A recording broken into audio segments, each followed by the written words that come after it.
Le célèbre duo d'humoristes Les Chevaliers du Fiel s'apprête à revenir sur le devant de la scène avec son show Les Chevaliers du Fiel Dynamite 2022, diffusé ce mercredi 21 décembre à 21h20 sur C8. Mais comment les deux hommes se sont rencontrés? Après avoir présenté leur grand meeting pour la présidentielle 2022 en mars dernier, les Chevaliers du Fiel ont dévoilé leur nouvelle pièce délurée, Mamie d'enfer. Un événement pour lequel le duo d'humoristes avait répondu aux questions de Télé Loisirs. Très concernés par l'épidémie de Covid, Éric Carrière et Francis Ginibre n'avaient pas hésité à aborder le sujet lors de leur émission annuelle, Les Chevaliers du Fiel Dynamite 2021. Cette année, ils remettent le couvert avec Les Chevaliers du Fiel Dynamite 2022, diffusé ce mercredi 21 décembre 2022 à 21h20 sur TF1.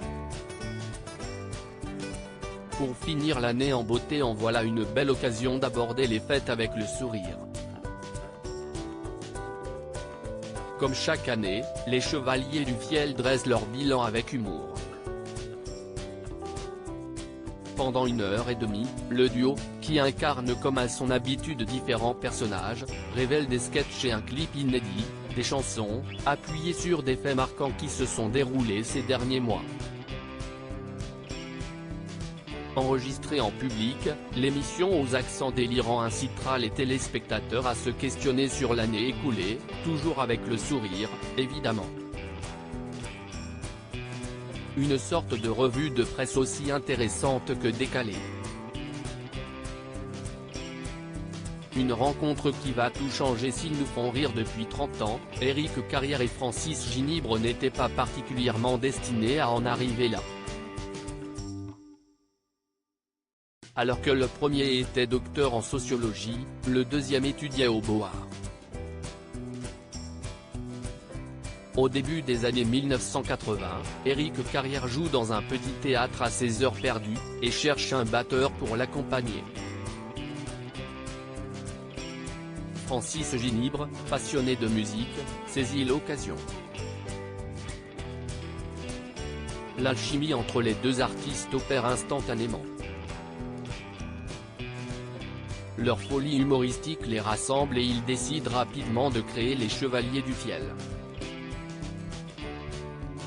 Tous les ingrédients sont réunis pour réussir.